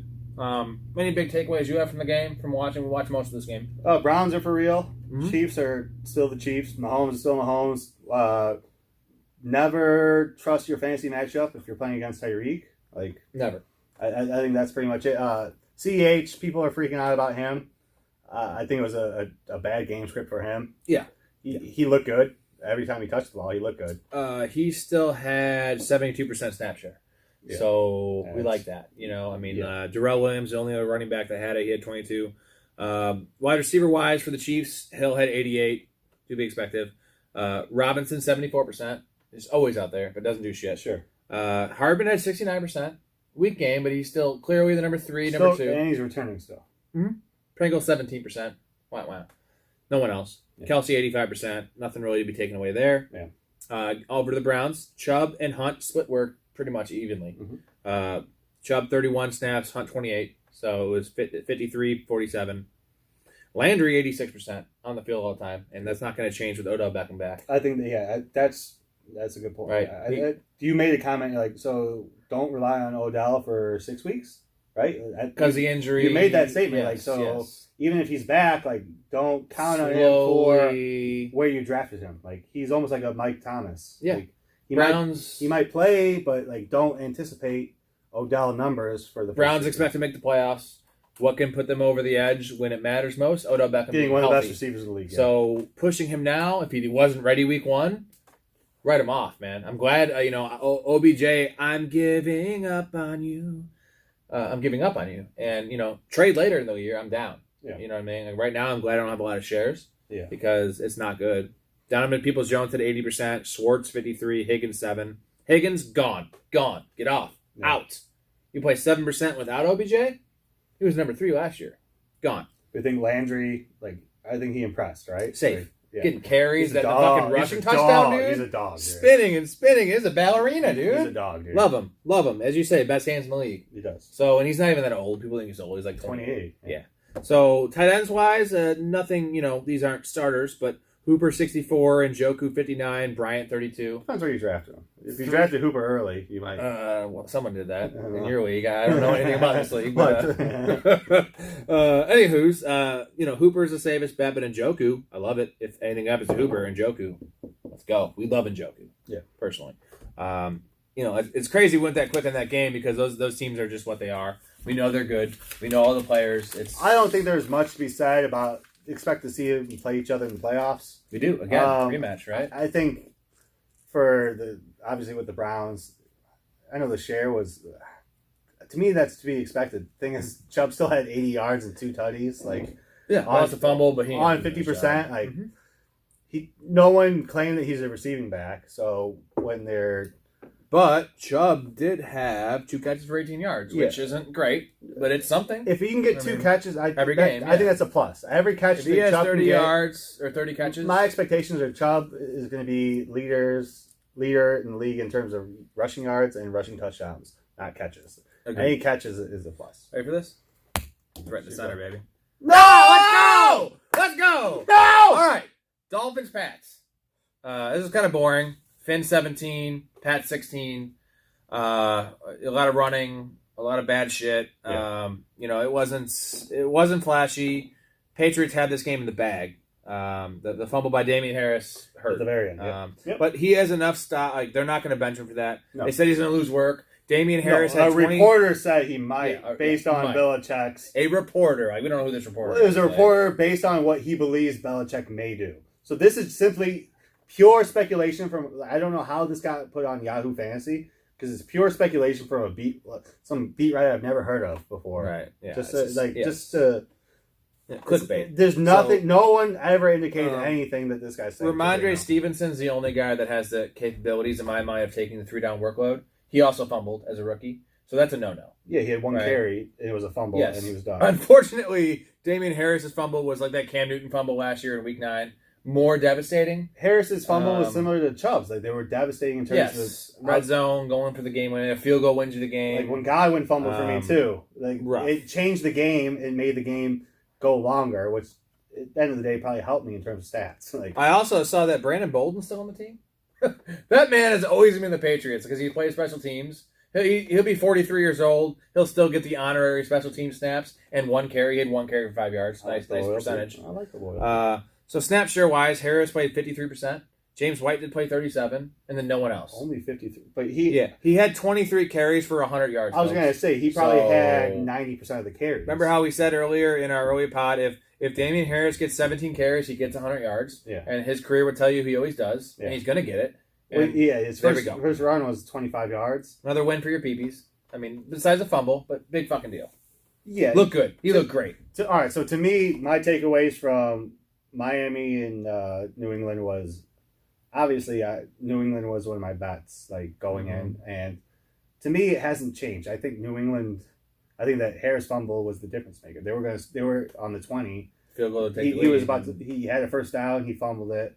Like, not even a field goal. I think they would have scored. Yeah. Like, even field goal wins the game, most likely. My point, They lost by one. Mm-hmm.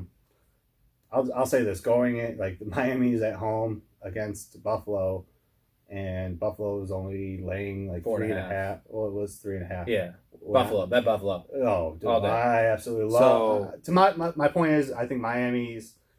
They stole one. 100% stole one. And one nice thing about Damian Harris is he had 3 targets and 2 catches for 17 yards. That's nice. It doesn't sound like much, but he's a guy that Speed said that cannot catch passes. Yeah. He did fine. Yeah. His fumble was actually on a reception. So he can catch. If he has any type of PPR work, the man's going to be a borderline high end too. Well, we watched the game, and it was essentially the way we described the New England's offense. It was going to be Jonnu and Damian Harris. And every time you saw any fucking play, those two guys. It was one of those two guys. So Jonnu and Hunter Henry actually had the same snap share, 73 and 72. Mm-hmm. But Jonnu had 5 targets, 5 for 43. Hunter Henry had 3 targets, 3 for 31. But Jonnu also had a rushing attempt. Yep. So, like, they're getting him involved. He's a second focal point of the offense. And where you're getting him, where you got him, was great. Buy low also, because he's going to have the touchdowns. Yeah. So, on to the Dolphins. Not Jamar Chase. The team, the Dolphins. You know. So, it was small bone, small body. Myles Gaskin had 29 snaps. Malcolm Brown had 16. Salvin Ahmed, the terrorist, had 11. So it was exactly what I said it would be, a 50, 30, 20 kind of share, which isn't great for a non-talented player. So, he had a decent day. He ended up having, Gaskin had 9 for 49, 5.4 yards per carry. Okay. He also had 5 catches for 27 yards. But, it's not that scares me. It's the workload. Yeah. So if he's getting half the workload, don't like it. Yeah. At all. Like, what are you looking at? You're looking at a high-end RB3? Yeah, that's... You don't feel comfortable starting that? I think Dolphins are going to be playing from behind a lot more moving forward. Wide receiver-wise, we had Devontae Parker, 83%, Waddle, 80%, who had a nice touchdown. Yeah. And then, was it a Wilson? That is... That's Cedric? Albert Wilson. Albert. Yes. He had 41%. Now we have Will Fuller coming back after the 1-game suspension. So I feel like that's going to eat into Parker and Waddle, where I feel like they're all going to be 75% guys. Yeah. And that's going to be a question mark of who to start. Parker safe, Waddle upside. Yeah. My concern with Fuller is that he got, $13 million during the offseason. Like, he didn't sign there without the understanding that he's going to get a ton of playing time. Yeah, he will. And a ton of touches. I think Fuller is going to throw a wrench into all that, and I don't think it's a good thing. Yeah, it's a three-way. It's the same as a running back situation. Well, I think the fact that you had given Fuller all this money, guaranteed him the touches, it's gonna you had a good thing going, and without him, now you have to guarantee someone. You're forcing touches to someone, even if he deserves them. It's not good. The biggest takeaway actually was crazy. Was Mike Gesicki had 2 targets, no catches. Yeah. And now that's bad, right? And I was looking. I actually told my buddy, I was like, snap share counts because if he had played 80% of the snaps and whoever, it's Smythe and it's Adam Shaheen, if they were playing 15%, just chalk it up to a bad game, dude. Dylan Smythe, I don't even know his first name. I think it's Dylan Smythe. It's D Smythe. I think it's Dylan. Had 70% snap share. Yeah. Gesicki had 39%. This one's crazy. So Gesicki wasn't playing. They were losing. What is he then? Like he's a Mark Davis. Like what am I? Who am I? We don't drop him. Gone. I would Gone. say so. I would say get out of here, dude. Especially with Will Fuller coming back. If you can't get a catch without Will Fuller, well, I think especially the fact that someone like Jonnu or Hunter Henry's on your free agency, like I think someone like Hunter, it could be a PPR monster. Get some rushes. Yeah. I mean, Jonnu is obviously the upside, the big play guy, but I think Hunter is someone that once the offense settles in, to me, they're the same as Detroit, like with a better defense. That's New England, a better coach and a better defense. Everything. That's right in the center, dude. Let's go. Nice. Yeah. All right, Packers Saints. This one will also be quick. We think these are good games. These are blowouts or snooze fest. Yeah. So the Packers scored 3 points. let me just, real quick, before we even dive into it, let me just say one thing. What do you got? It's the quarterback of the Saints. Some guy that I know a lot of people are low Someone on. called him and get an MVP. Well, potential. No, dark horse MVP. No, he wasn't even supposed to win the job, man. But he threw 5 touchdowns his first fucking game. On what, 23 attempts? Smacked up the fucking Packers. And how many attempts did he have? 20 attempts, actually. That's a Russell Wilson game. At the end of the day, no one counts the attempts, they count the touchdowns. And the fact that he has 5 and no interceptions crazy against the Packers, I'm pretty happy with Winston's start. So, Packers, bad. Bad. We'll start with them. We'll move on quickly because they look super disinterested. And their snap share is crazy because it says Aaron Jones 49%, AJ Dillon 28%. You have to almost prorate that because Aaron Rodgers only played 42 snaps. They had Jordan Love in there. At that point, they're putting all their reserves, right? So at this point, when I prorated it, Aaron Jones played 70 and AJ Dillon played 40. So there's times where they're both in the field. Yeah. So AJ Dillon's gonna have a role. Yeah. Aaron Jones will be fine. But Aaron Rodgers was trash. Really bad. Disinterested, long hair. Looked like a homeless person. Played like a homeless person. Nick was saying he looks like a Vietnam vet. Someone sent me a picture of Shameless. Yeah. He kind of looked like fucking William H. Macy from Shameless. Like just beaten down. Like he looks. He's aged drastically. Apparently. Well, he's about to get married. That's the thing. They'll let him do it.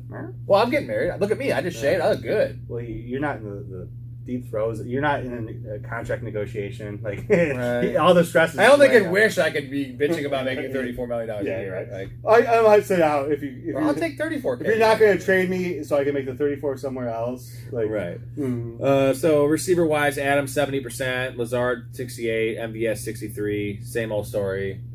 So this game obviously was such an anomaly. It feels like I don't expect the Packers to ever do this poorly again with Rodgers on the field. It's impossible to. That's what I'm saying. So you have to wait and see. Right now. Yeah. Bet on Packers next week or, long term. I think that's the easy thing to do right now. Or they're done, and he's done, but I don't think so because he ain't going anywhere else. Denver just won. They don't need him. I would say before you bet on the Packers blindly, wait to see. You might be able to get the Lions plus like 13.5, 14. One other takeaway, Robert Tonyan only played 28 snaps and 49%. He had fucking 1 catch, dude. 0 catches. 2 for 8. It wasn't good. He's a touchdown dependent guy. Oh yeah, I was gonna say what were people expecting from him? Well, apparently top 10 production. So the only reason he was top 10 last year is you looked at it as a macro thing, right? Where he scored 10, 12 touchdowns on like 80 targets. Yeah. So if you take away those week to week, he looks like a shit. Touching the Saints a bit here. Alvin Kamara, typical, 73%, actually higher than usual. Remember, usually it's 66, 63. Tony Jones, though, played 22, which is 35%. So he was the only other guy in there. They dropped Latavius Murray. Yeah. He's clearly the handcuff, and he's going to have the Lat Murray role. I agree. Which is apparently valuable if you have Jameis Winston dropping dimes and killing teams. Their defense the offense, holding teams at 3 points, and Packers at 3 points. That's right, yeah. Because the reason he has that big share is because of the fourth quarter. Here's where we get interesting, is their wide receivers. Now, I know you've been watching a lot more recently in terms of post-Sunday fantasy guys, like podcasts. Yeah. Everyone's telling you to drop Callaway. Yeah, it seems like the overwhelming majority are saying Callaway. I can't believe... everyone was pretty much saying, I can't believe we trusted him. So now they're overcompensating because he had for their two bad catches in his career. For their bad call. Now they're saying, drop him. He's completely trash. I can't believe I was so wrong. But to me, I think both were an overreaction. Yes. I think Michael Thomas isn't coming back next week, is he? Not until week 8. Drake Smith isn't coming Not back, until right? week 4. So 5 touchdowns. Thrown. The fact that he only threw for 150 and only threw 20 attempts. He had 90 yards before that 50-yard bomb. Right. And he sat. He wasn't throwing. And Callaway had less yards than Rodgers before his last throw of the game. No.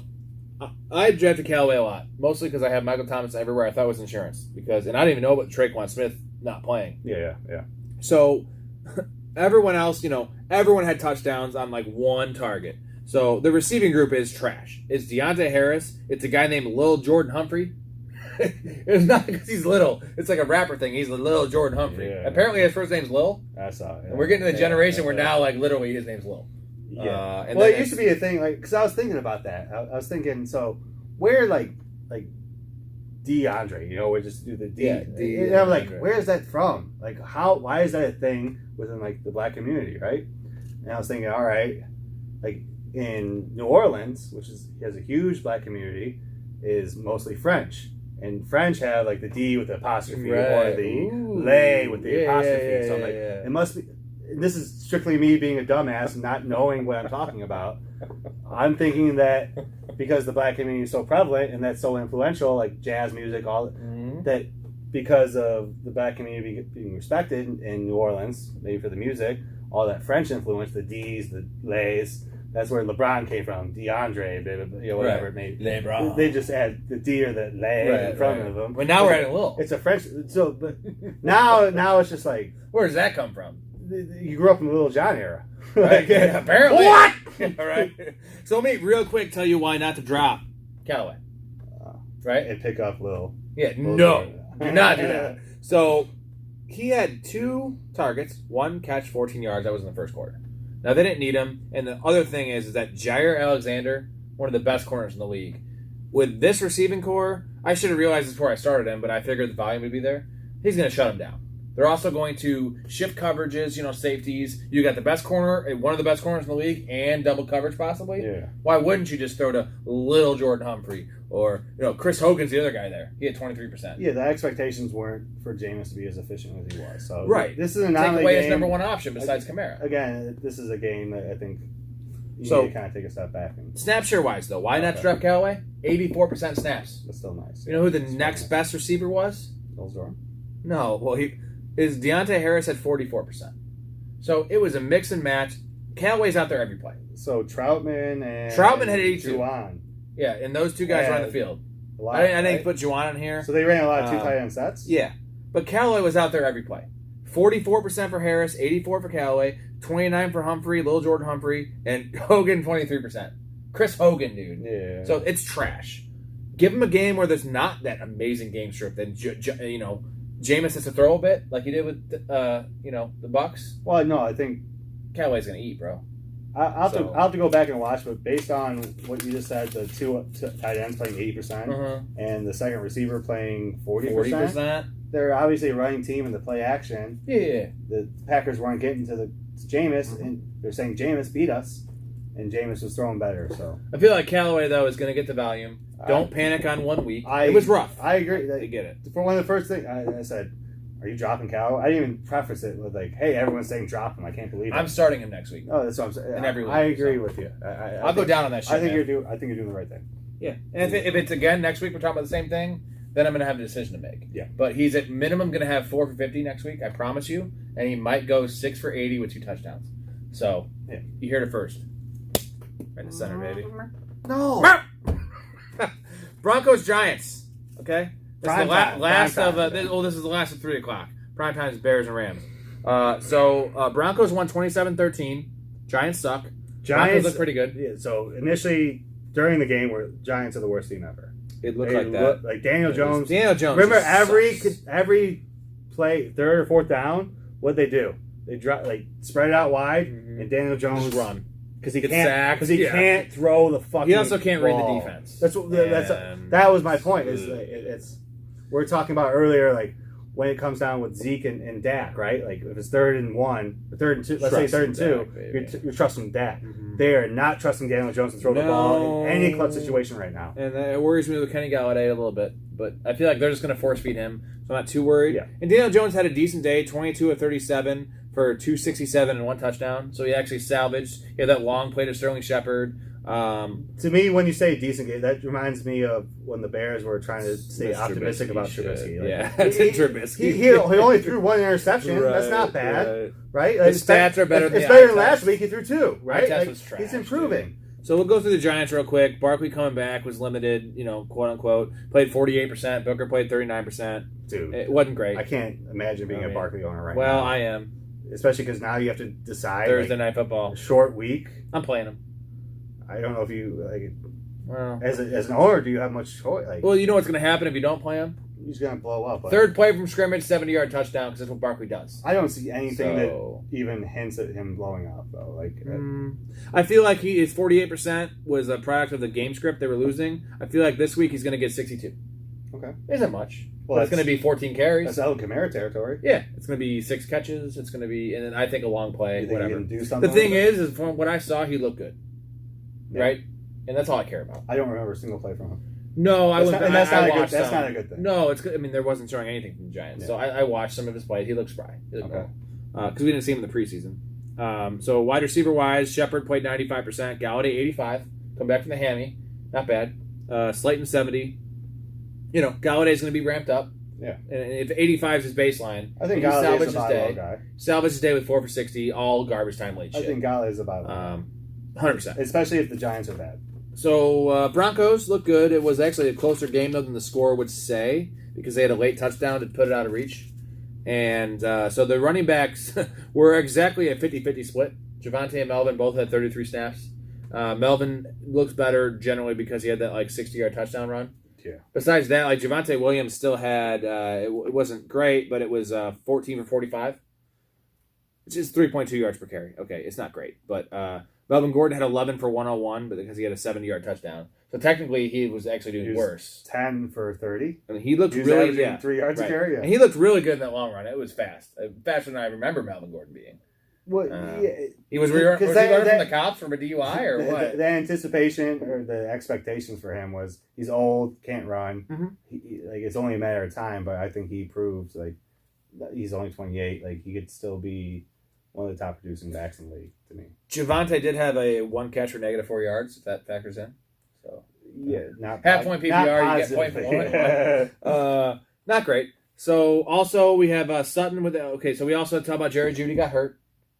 Not great. We love Judy. We luckily you might have PPs. Yeah, it looked like an ACL or some type of season-ending injury. Yeah, He's only out 4 to 6 weeks. High ankle sprain. Not good for anything, but he'll be back week 7. If you draft in best ball, even redraft with IRs, the season's not over. If you don't have MT like we suggest, but so Sutton 80%, Patrick 70%, played more. Hamler only played 36%. I feel like I like Hamler more than Patrick. Because Hamler fits that role of Judy more than Patrick does, because Patrick is Courtland Sutton. And everyone, I know you haven't been watching YouTube, but everyone's Tim Patrick's the guy. That's fine. Hamler you might be able to get without using a waiver. Yes. I don't want to use a waiver on any of those guys. So No, I agree. Especially if you're in the top half. If anything, this only helps Noah Fant. For me right now, I was, in terms of waivers, I was aggressive early, so now I'm in the back end. Mm-hmm. So I'm going to stay aggressive because I'm still trying to. Yeah. For example, in balls deep, it's 3 receivers, 2 flexes, and 95 bench spots. So I like big benches. Baby. So for me, the top, I want to stay active. I want to have a guy on my bench because there's going to be 10 guys I'm not going to start in that league. Right. I'm exaggerating a little bit. Yeah. I know what you're saying. So to me, I'm going to stay active early because Latavius Murray. No one fucking made a claim on Latavius Murray after he got signed. I could not. You took him? Yeah. Yeah. I was the third. I was not expecting to get to me. So now I'm last. But to me, I'm happy to be last because now I can freely use my waivers because I know this first week people are going to be like, and these fringe guys. Fuck. Like the guys in our league that still have Gus or 4 tight ends or whatever it may 2 kickers. Yeah, 2 defenses. Those are the guys that are going to be using their cycling through. Uh-huh. So I know. Raise up. I know there's going to be someone that's going to fall back to me. I don't mind using it, and then I'm going to stay active early. I'm going to wait on the waivers. Let's all right. Bears Rams close to home here. Local guys. It was not good. We're just two wild and local guys. Rams 34, Bears 14. Yicky. Closer than the game was. Yeah. When the Rams wanted to score, they scored. And they could do that. They can keep on. They were still scoring. I think it's like one of those home runs that's still traveling. To me, it wasn't like the Bears defense put up very limited resistance. Like it seemed like when they were scoring, it was a bad play by the defense. Yeah, it's a primetime game, so everyone saw it. No, but I think that exaggerates. Maybe this isn't biased, but it exaggerates Stafford and the Rams' potency a little bit. I think the Bears just played horribly. Their aggressiveness was on point, though. I lost a couple matchups because Sean McVay wanted to throw the ball up by two touchdowns, and they're throwing the ball with 2:40 left. Yeah. Strange. But it's more to prove a point that Jared Goff sucks, and he wants to make Matt Stafford apparently into MVP, which only helps your Ram stock if you have those guys, right? But to me, that's a recipe for disaster if you're trying to. Yeah, you get a guy hurt. Well, you're trying to prove a point. Yeah, you're not trying to win games. You're trying to prove that Stafford was the right choice. Game is already over. Yeah. Right, it'll eventually come back and haunt you, Cardinals. Right? So double down. Bears real quick. Monty played 41 snaps, 59%. Damian Williams he did. Dude, Montgomery looked I took Gus Williams over in a league, and I don't know why I did that. Well, upside. I'm a Bears fan. I see that he's not that good. He looked better than I thought. We're more critical of. We are. Damian Williams actually played 43% though. Looked really good actually. So wide receivers, Mooney played 100%. Also, but here with Montgomery, he played I think 2 drives while Montgomery had a dislocated finger. Okay, so that probably skewed it. He played at least a drive and a half. And we don't even know where Montgomery had a dislocated finger. He was in the locker room. Yeah, I didn't know that. So Williams, I was drinking. Yeah. So apparently, our guy Tariq Cohen might never come back. He's still stiff. Gone? Yeah, he's still creaky. He gone. I think they described him as still creaky. Oh, 23 years old. when you're supposed to be a fast twitch guy, it's not the most encouraging human joystick, my ass, bro. Human creek stick. It's one Is of that those, a good joke? Well, it's, you know how if you play Xbox too much, your stick starts to drift. Yep. He's a permanent drift right now, and he still can't get it back. He's a little creaky. So Mooney motherfucking played 100% of the snaps.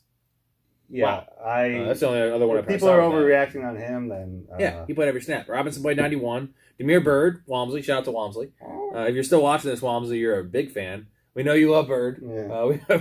We've just been speculating this for years. You'll have Bird eventually.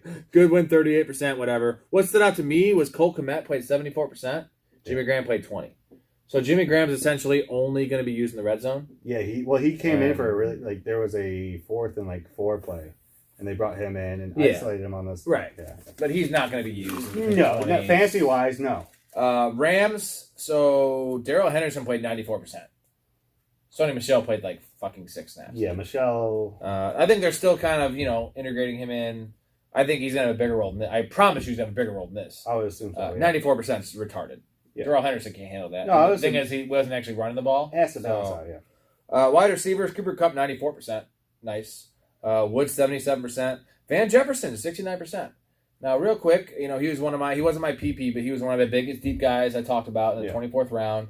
Every best ball I had him at one of my last picks. You're heavily invested. Very invested in him. If he does well, you do well.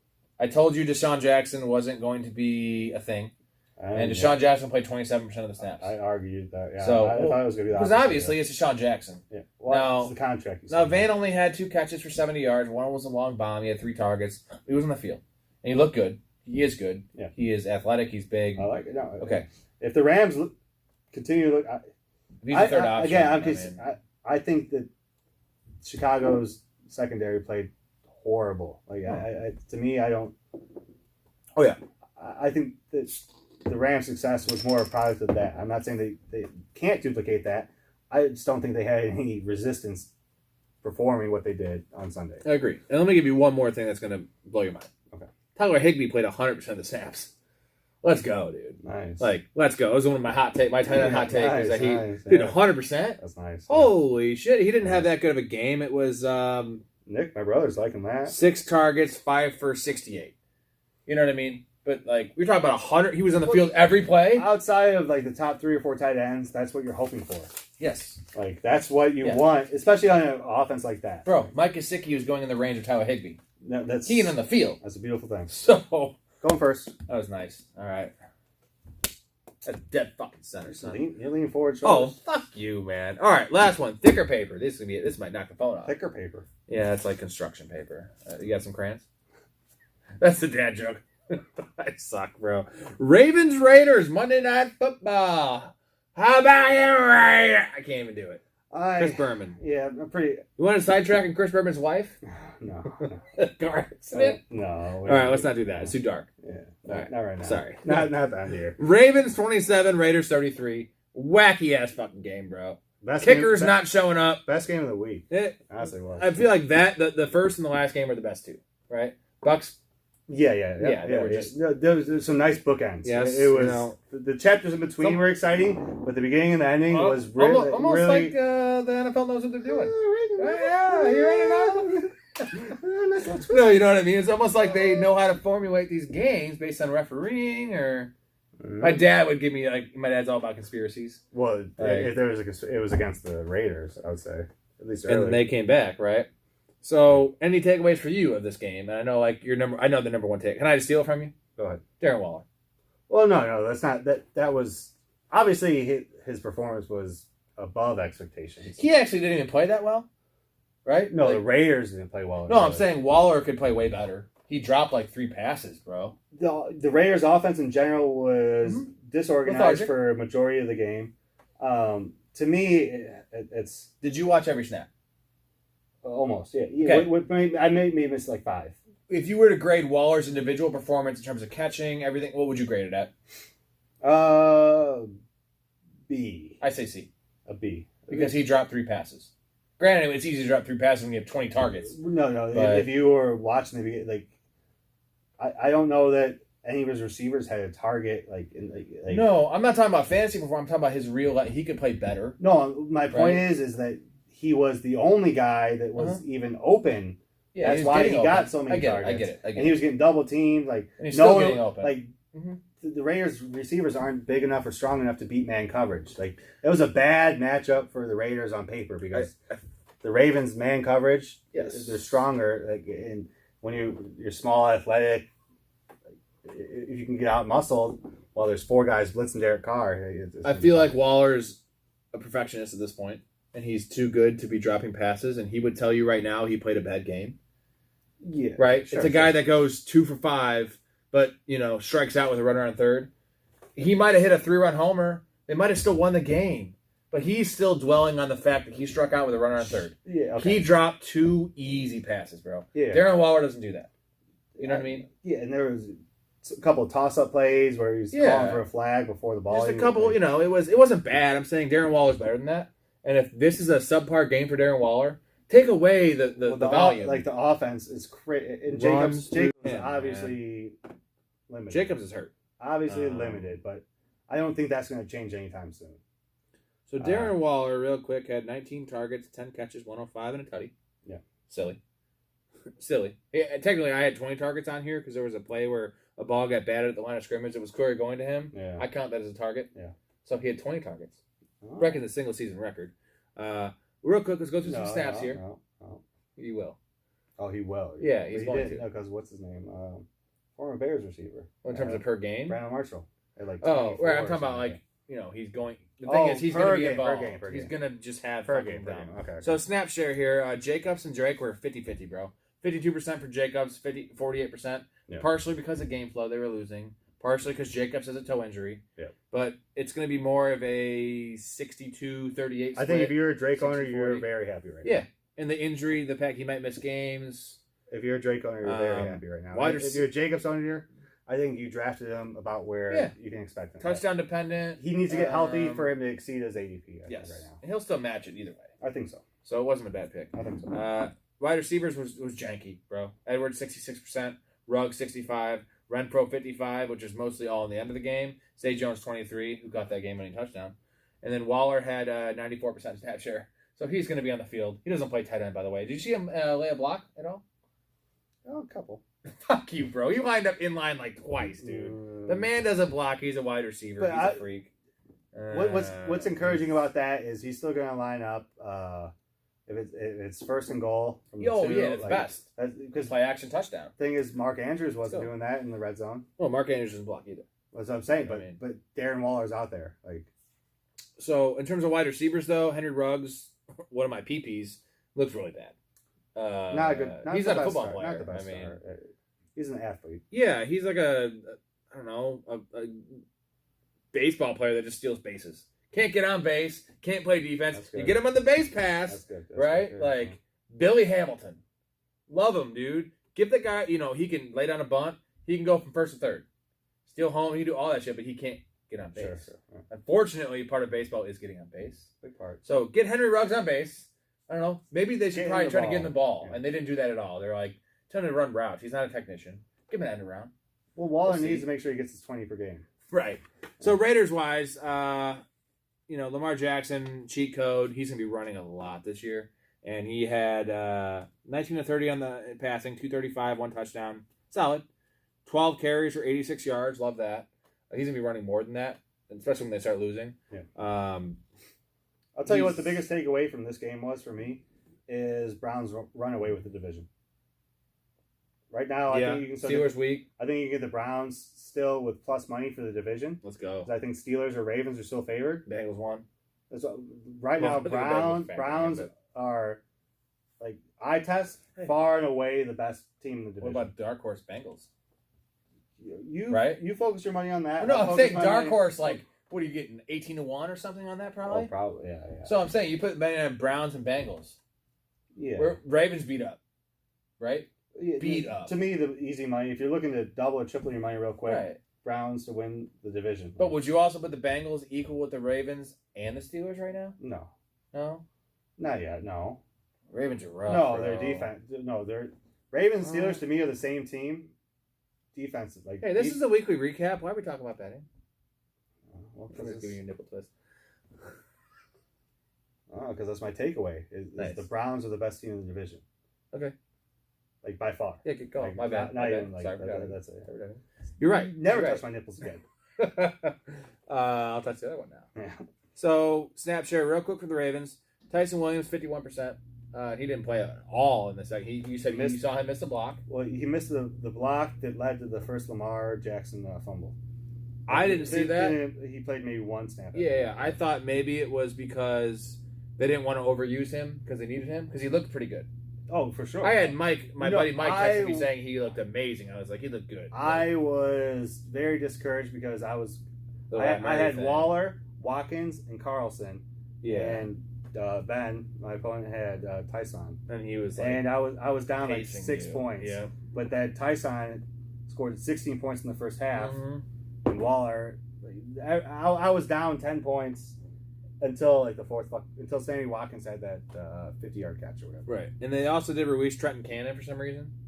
I don't know what that means. He was their third. Well, because they signed 18 running. Right. They have fucking. So now they have to get rid of people now. Yeah. They just use him like a fat chick. We use a fat chick to bang. Yeah. And it's like, well, I don't have anyone for tonight, but I'm not going to call a taxi. I'm going to bed. You can have sex with me, but I'm going to kick you out, and I'm never calling you again. Oh, sorry, Trenton Cannon. Like, I have other ones in the back burner. Sorry, what's your name? I have Le'Veon Bell. Yeah. I have fucking Devontae Freeman. Like, yeah, that's Trenton Cannon. Opposite of a fat girl. He's a small running back. But, yeah, we use him as a back girl. Is that a good analogy? Yeah, I take it. Yeah. I'd never do that in real life. I never have. No. It's just kind of a. You're a virgin. I heard it on Family Guy. It's a funny joke. Family Guy. Yeah. Watkins, 82%. Nice game too, man. Sammy, eight targets, led the team. Yeah. 4 for 96, some big plays actually, which is weird. 2 big plays. Yeah, he looked real spry. That left sideline play, You didn't see his deep play that he almost. I saw it. Yeah, I'm saying the left sideline play was it showed his speed, right? It actually shows old school Sammy play. Hollywood Brown. Whoopi Goldberg. Whoopi had 69% snap share. Young Whoopi Goldberg, not. The thing is, the other 31%, he was just like rehearsing for Sister Act 5. He showed late. He's like, well, he lost a little bit of snaps because they're like, you got to choose. Focus. Yeah. Space Our Jam. meeting. Space Jam or the Lakers. Yes. Our meeting or Sister Act. I mean, He's like, I want both. I got to worry about my I'm career. not giving up on Whoopi, if that's what you're asking. Devin Duvernay, 57%. Now, you don't have to worry about him because eventually we're going to be getting Rashad Bateman back. And Mark Andrews, 81%. Bad game for him. I'll tell you Drops what. passes. So in general, of all the percentage, all these snap percentages that you talked about, I'll tell you the most. You didn't know any of these, so no. The most impressive position is the third wide receiver on every team. Sammy Watkins, the others. Well, Sammy was almost their number one. No, what I'm saying is like the guys that you would like. No, in terms of targets, you expect Brown, Andrews, Watkins. Correct. Yeah. Targets. So third Okay. receiver. Yeah, third banana. Third, yeah. But it seems like Antonio Brown, Sammy Watkins, Christian Kirk. Broke out, man. A lot of them did. I can't remember the other ones off the top of my head, but if we go back and look, third receivers seem to be the value position in most of today's NFL. Most of every offense, yeah. Because they're playing almost every snap anyway. And they're also getting drafted or undrafted. Like either get drafted in the 10th or later or undrafted. And now these are the guys that are scoring because the offenses, especially early on, say, we're not going to let Julio and AJ. We're going to. Marquez Callaway getting 1 target. Jameis Winston throws 5 touchdowns. Yeah, Juwan. Yeah. To who? Yeah, Juwan. Lil John. What was it? Little Jordan Humphrey? He caught one? No, but he was targeted. Juwan Johnson caught 2. Yeah. Trauma didn't even catch one. Nope. Deontay Harris caught one. Yeah. And whoever else. Yeah. Like, random schmucks. So, Rob squared, and we're going to do our last little. I already won the thing, but go ahead. Yours is all folded up strange, bro. I was using it as a little ring here. Ooh, it's almost like aerodynamic. that was hard. Let's go. Yeah, Rob squared. No doubts.